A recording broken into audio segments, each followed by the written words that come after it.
سلام دوستان، به چنل دنس ویت پرشا خیلی خوش اومدید. من پرشا با شما هستم با آموزش گام به گام از صفر تا رقص ایرانی. امروز جلسه دومه، سری دوممونه. پس اگه جلسه قبلی ندیدین بهتره که ببینید، چون اصلا نمیدونید از کجا شروع شده به کجا میره، هیچیشو نمیفهمید. تک تک حرکت هایی که ما انجام میدیم به هم دیگه ربط دارن، ولی شما میتونید با هر آهنگی که دلتون میخواد، با هر موزیک ایرانی که دلتون بخواد تمرینش کنید، چون ریتم 6 8 همه ضربه هایی که داره 4 تایی و 8 تاییه و به راحتی میتونید انجامش بدید بدون معطلی. قبل از اینکه من سابسکرایب کنید نمیرم سراغ جلسه بعدی، باید من سابسکرایب کنید. حتی باید هم نیستا، باید پشتیبانی کنید. جلسه‌ای که در خدمتتون ارائه میشه به صورت رایگانه، لطفا سعی کنید که نخرید. چرا پول الکی میدید میخرید؟ اصلا من نمیدونم. پول ندید اصلا، بیا یوتیوب نگاه کن دیگه. شما فالو کن، سابسکرایب کن، تماشا کن، به همین راحتی.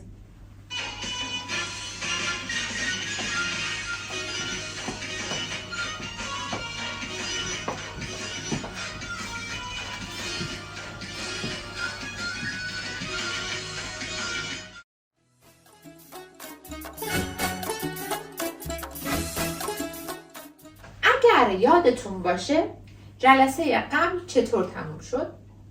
وقتی که دستمون بالا بود، این دست اینجوری وقت داشتیم میرفتیم به سمت راست، اومد پایین.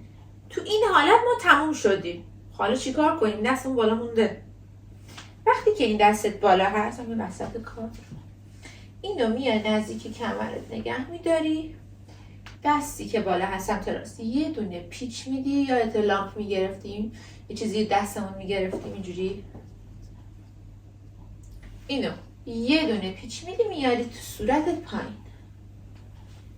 این دوتا یکی این نیست، با هم دیگه.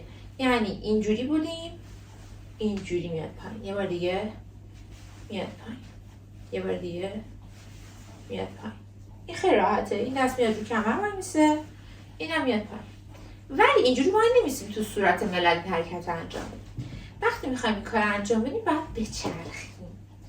شما اینجوری اومدی، حالا میخوای به سمت راست یه دایره کوچولو بزنی، سر جایی که هستی یه دایره کوچیک میخوای بزنی. تو این فرصت این دستی که اینجاست اینجوری میاد پایین، یعنی تو اینجا اینجوری میاد اسلو موشن پایین، یه دایره کوچولو. ولی 5 دور میزنم سرگیر نمیخواد، ببخشید. یه برو بریز بکارت باشه.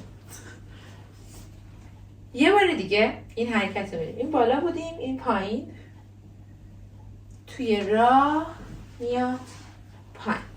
خب حالا یه حرکتی داریم به اسم حرکت کتاب باز کردن. خیلی هم به کتاب نداره، ولی حس لحظه‌ای که میخوای ورق بزنی داره. این دست من که اینجا رو کمرمه، یا میاد جلو یا برمیگرده. نگاه کن، به کمرم وصله، میاد جلو از آرنج برمیگرده، جلو برگرد. یعنی قشنگ باید بیاد جلو، جای رو به رو. 1 2 3 1 2 3 4. خب چه حرکتی هست؟ 1 2 3 4. دست من این قسمتش باید بره به سمت این آرنج. بعد کتاب باز کنی. نگاه کن، 1 2. انگار داری وقتی برمیگردی باز میکنی این کتاب. با اینجا میری کتاب باز میکنی. 1 2 3 4. پشت هم چجوری میشه؟ ما این بالا بودیم، درسته؟ خب اینجوری اومدیم چرخیدیم، بعد 1 2. همراه این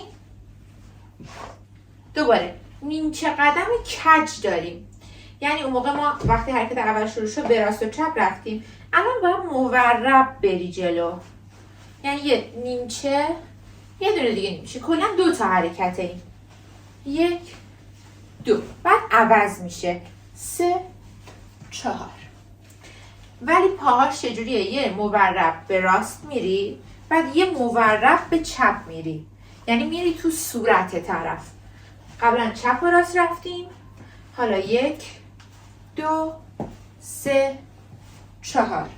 ببر دیگه پامو نگاه کن.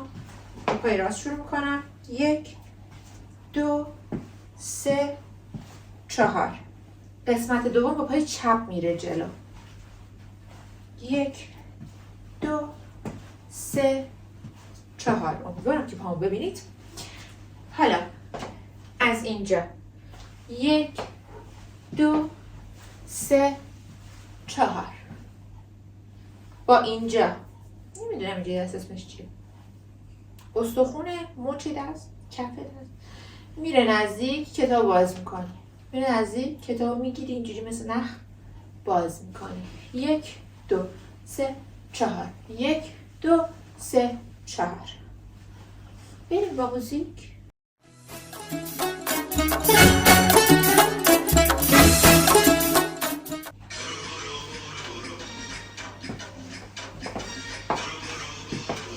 دو سه. یه بار دیگه بگیم. بالا بود. خب این پایین. یه پایین. حالا 1 2 3 4. شد خیلی راحت، خیلی سریع. نکته های این جلسه رو بریم که با هم دیگه داشته باشیم. نکته اول، وقتی دارید میرید جلو مستقیم نرید. یعنی اگه اینجوری مستقیم برم هیچ جذابیتی نداره، ولی کم کج بری. 1 2. نکته بعدی، وقتی که ریتم موزیک یکم یواشتر بود، مقدار این دایره رو میتونی، یعنی سرعتش رو یواشتر کنی. از اینجا که میای پایین میتونی یکم یواشتر کنی. به غیر از این وقتی داری میای نسبت به خودت میتونی یکم حس و حالش هم بیشتر کنی. یعنی اگه من مستقیم میام اینجوری کنم، خب شبیه آدم آهنی. یکم حلقه کمر توی چرخیدن، روی پنجه پا، هر طریقی با کش باشه باید میتونی روی پنجه پا بچرخونی، همینجوری یکم حس و حال قریب‌تری بهش بدی. نکته بعدی، این قسمت دست که نمیدونستم اسمش چیه، قرار نیست بچسبه به آرنجت، مهم سمتشه که اینجوری میره، مثلا اینجوری نمیره، مثلا اینجوری نمیره، دست اینجوری نمیخوره به این، یعنی کف دست به سمت بیرونه. این مهمه که فقط اینجوری بره و برگرده. ما مثل اینجوری مثلا ورزش صبحگاهی نمیخوام بکنم، میره سمتش رو برمیگرده، میره سمتش رو برمیگرده. قسمت بعدی، وقتی داریم میریم جلو، یه پا بعد پای دوم میره دیگه. توی قدم اول دست میره، تو قدم دوم دست باز میشه، میره باز میشه. عوض میکنیم 1 2 3 4. یعنی شما وقتی یه قدم برمیدارید 2 3 تا لازم نیست بزنید، تون اصلا نزنید. اگه آهنگتون تنده اصلا حرکت رو نرید، یعنی اینجوری اصلا یه چیز در همه نمیدونم چی میشه. بعد خیلی نرم یواش بری تو برگرد، و اینجا دیگه لازم نیست نگاه دستمون بکنیم، نگاه چشم تو چشم بیننده میکنیم. و همین قسمت و مهمترین قسمتش که میخوام بگم سابسکرایب کردن منه، خیلی مهمه. فالو کردن من در اینستاگرام، جوین شدن گروه در تلگرام. مشکل چیز داشته میتونید من پیام بدید، دیگه واتساپم واقعا نمیتونم بدم. و همینا، دوست دارم که ویدیوهای بعدی هم ببینمتون. بای بای.